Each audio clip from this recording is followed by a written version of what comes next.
Chapter 2. Maggie entered the large, cozy kitchen where Emma was working with dough, and she gave the younger lady a bear hug, without even noticing that she was covered in flour. Smothered by Emma's enormous embrace, Maggie giggled and felt, for the first time, "I could jump for joy. It's so good to have another woman here," Emma said, as she ran a single, flowery hand over her short silver hair. During the past month, Clint Collins has been acting erratically. I swear, I never imagined that a hussy like Lyda Jones could have such a profound effect on him. I believe that his anger is unaffected by this, but it's just wounded pride that's devouring him. Maggie groaned. "So I've noticed," and took a seat at the long kitchen table where Emma was preparing bread. "What did she do to him?" Leaved him without saying anything. Not even a warning of one day. With a shrug. Found herself a rich Florida millionaire, they said. Maggie said, "He couldn't have been that much richer than Clint." "He wasn't," Emma informed her. "Moreover, he was 20 years older." No one knew what had gotten into her. "She vanished the next day after dominating me and the ranch hands one day." She asked absently, "Was it very long ago?" Let's see. It's hard to remember things at my age. "That was the day Jana called to let us know we were invited to your wedding, though." She chuckled. "We didn't even know you were engaged, you secretive little thing." Maggie's gaze dropped. "I guess you knew we called off the wedding." Emma's flowered hand lightly touched hers. "It's a good thing. Don't we both know that?" Her smile turned teary as she nodded. "I liked him a lot, even if I wasn't madly in love with him. I suppose that my pride is also affected. You'll move past it. Maggie, my love, when one door shuts, another opens." "You're right, of course," she said with a smile. "Jana loves you. She promised to try to take an early vacation and see us in a few weeks. Having the two of you home together for a bit would be lovely." "Well," she began, rhythmically kneading the dough, "tell me all the latest news." Emma and Maggie had just finished setting up the dining room table after dusk when Clint raced through the front door. His shirt was soaked with sweat, his jeans muddied, and only a shadow of a beard showed on his jaw. With hardly a glance in their direction, he proceeded down the lengthy hallway that led to his chamber.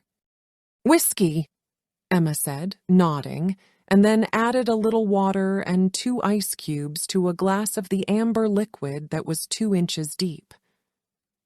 "I can tell by his walk." "Tell what?" Maggie inquired. "What a day it has been. He must have had fits from the livestock." Maggie muttered, exhausted. "Not the cattle." "Me." "While driving home, we got into it." "Emma, I should never have come. It feels just like the past." With curiosity, the older woman said, "Is it now?" "Perhaps. And perhaps not. Let's see." Clint returned with a more polished appearance, his face clean-shaven, his dark hair moist from a shower, and his work khakis swapped out for sand-colored pants and a beige-patterned shirt that clung to his bulky arms and chest like second skin. His green eyes crept down Maggie's slim frame, which was dressed in pale yellow pants and a tank top, then came back up to narrowly focus on the well-known bun. "Tomboy." "Welcome back," he replied with a hint of disdain. "Thanks," was her kind response. "Emma poured you a drink." He looked away, saw it on the table, and threw a big swallowful of it down. He glared at her, saying, "Well, sit down, or do you plan to eat standing up?" After pulling out a chair, she settled into it and avoided his stare while Emma delivered the remaining food and eventually took a seat across from Maggie. "Do I get combat pay?" Emma noticed the cold glares being exchanged and asked Clint. Clint said, "Put on your armor and shut up." But there was a hint of laughter in his tone and light-colored eyes. Emma gave Maggie a sly smile. "Welcome home, honey." After that, dinner was okay, but as soon as the coffee was almost gone, Clint signaled for Maggie to follow him, and they entered the darkly masculine den, complete with an oak desk, a gun cabinet, and a deer head hung above the mantel. He said to Maggie, "Get a pencil. You'll find one on the desk." Before sitting in the chair next to his large desk, she took one out of a pen holder and stole one of the empty legal pads. Before he spoke, he turned and studied her with silent, enraged eyes for a considerable amount of time. He inquired, startling me, "How old are you now?" 20, she mutely answered. 19. His gaze never left her even when he lighted a cigarette. "I'm 20 and still not awake." She detested him and the color that shot into her face. She questioned sharply, "You're sure about that?" He gave her a long, long look. He remarked softly, "I'm very sure, honey." She drew her eyes down to the blank piece of yellow paper, focusing on the bluish lines that dominated it, unable to maintain the intense stare for another moment. Her voice tightened. "I thought you wanted to dictate some letters." "Little girl, you have no idea what I want," he answered, "and you would most likely be quite afraid if you did." "Prepared with your pencil? Here we go." Before she could figure out what that cryptic comment meant, he began dictating. The first several days passed quickly, and Maggie settled into a comfortable pattern.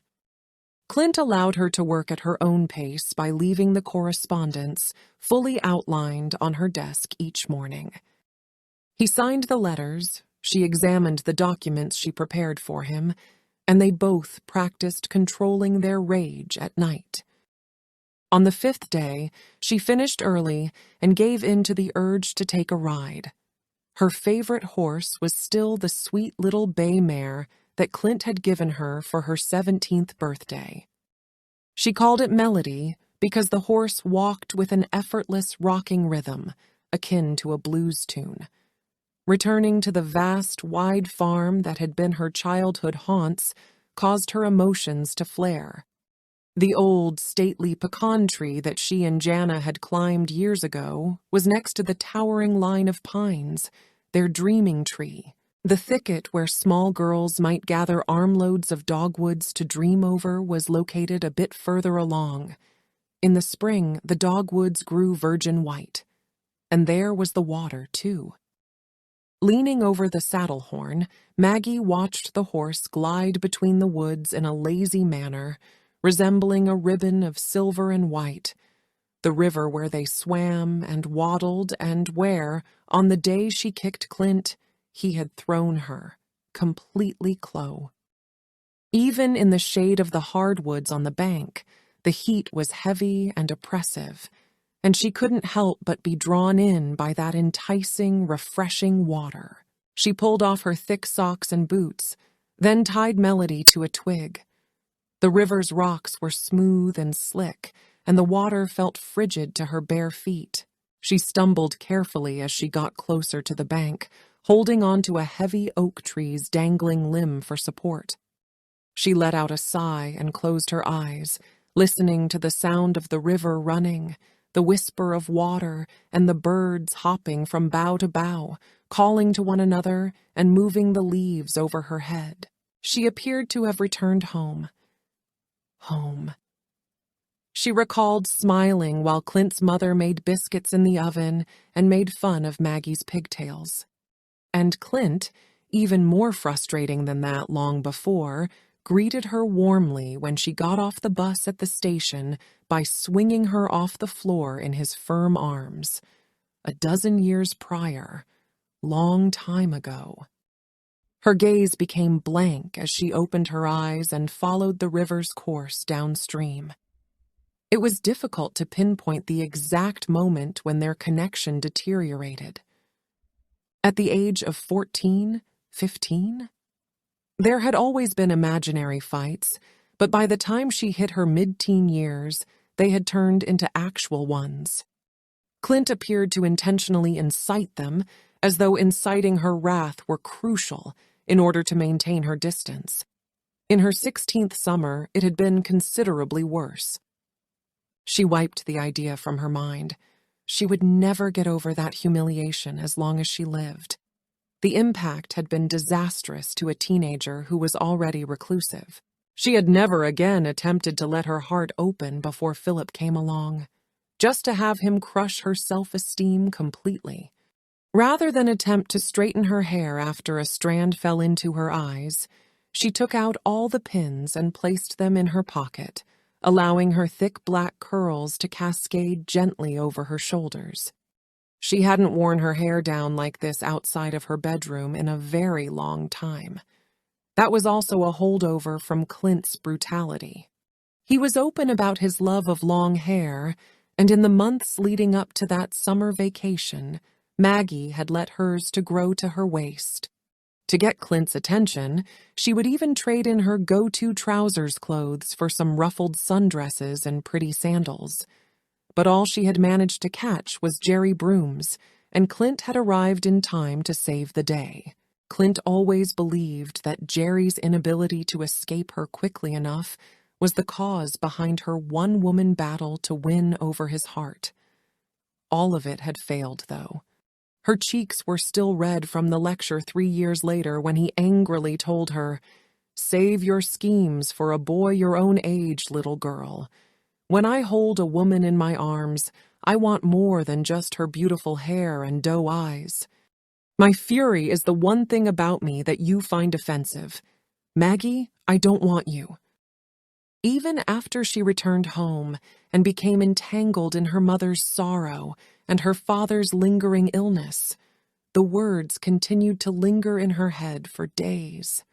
At that time, she had chopped off her hair, and even when it grew back, she made sure to wear it in a tight bun. Even Philip, who favored long hair, hadn't succeeded in getting it down, but he wasn't convincing enough. She let out a sigh and settled herself on a large rock along the river's side. She followed her bare toes through the chilly, undulating water, concealing her face with her hair as she relived the memories. A mocking voice called out from right behind her, "Sunning yourself, mermaid?" With a gasp, she spun around and nearly toppled over into the current while facing Clint. With his forearms folded over his knee and one dirty boot resting on a large root, he was slouching negligently against the tree trunk, observing her. His horse gnawed at the leaves of the neighboring oak tree. She charged frantically, "You move!" like wind brushing her hair back from her face, an old hunter's trick. He spoke softly. "Your mind was far away, little one," as he drew her face with his gaze in the frame of her flowing black hair. "I guess it was." She turned around and instinctively pulled her hair back into a braid so she could secure it with a pin. He yelled, "Leave it!" in a harsh voice. Her palms pressed into her nape as she tensed up. "It obstructs my path," she firmly stated. "We both know that isn't why." With a practiced calm, she added, "You flatter yourself if you think you're the cause of it," and took out some bobby pins from her pocket. "Clint, I'm not 17 anymore. I've lost my vulnerability." Before she knew it, he was behind her, smugly removing the pins from her palm. She was held on her tiptoes in the chilly, rushing water as he wrenched her up by the elbows. He narrowed and deepened his emerald eyes, peering down into her terrified face. Clint's familiar, mocking gaze wasn't the one peering down into hers. He was unfamiliar to her, with a serious, unsmiling expression that made her nervous as he studied her. gruffly. "Was that a dig, Maggie?" he questioned. "Or did you think I'd forgotten what happened?" She turned her face away and made an effort to ignore the ferocious excitement his fingers were generating. She said, her heart racing frantically, as gently as she could, "It was a long time ago. And you're all grown up now, is that it?" He drew her in close to his tall, slender frame. He muttered, "How grown up are you, little girl?" And she felt his warm, smoky breath bristle across her face. She struggled fiercely to free herself from his ruthless hold, giving it her all. She yelled, "Let go of me!" as she twisted against his clutches, her hair streaming loose. "Irish," he whispered mockingly, holding her firmly even as she thrashed to break free, "as patriotic as a shamrock." "I won't put any pressure on you, tiny tigress, so relax." She did relax, but more as a result of her own exhaustion than from the comforting remarks. She whispered, "You beast," gazing up at him with a cat's glare. His fingers moved up her arms to her throat, bringing her young red face close to his. His own demeanor vanished, and he stared deeply into hers with narrowed, dark eyes. "Fire in you," he said softly. "Irish, gentle flames capable of taking a man's life." Was Philip ever aware of that blazing temper? His intense gaze startled and disoriented her. "He was unaware of my temper," she murmured clumsily. Her rage saved her when her eyes narrowed. "You wouldn't know I had one either if you'd stop picking on me," he said. "I like it when you fight me." A trace of a smile touched his hard, chiseled mouth as she looked up in time to watch the brightness in his leaf-green eyes flare up with the words. He had never looked at her like that before. It was almost sensual, calculating and appraising. The way he said it conjured up an image of a woman resisting the crush of a man's firm arms and the sting of his kiss, which made her heart race. She lowered her gaze to his chest, but he abruptly pulled away and moved aside to ignite a cigarette with long, steady fingers. She massaged her sore arms. She turned to face the bank and said, If you want those records typed today, I'd better get back to the house." "And," she threw over her shoulder, while bending to use a handkerchief to dab at her wet feet, "you owe me a package of bobby pins." As she put on her boots, she could feel his gaze sweeping over her. Carelessly, he replied, "Leave it down, Irish," without taking his eyes off of her, as she stood up and unfastened Melody's reins. "I won't make any more remarks about it, but leave it loose." She stared at him in disbelief, perplexed by the rage in his deep voice, rage directed more at himself than at her. She shrugged and got back on her horse, riding out without looking back. With his face serious and contemplative, he stood and watched her until she was out of sight. His eyes were squinted due to the sun.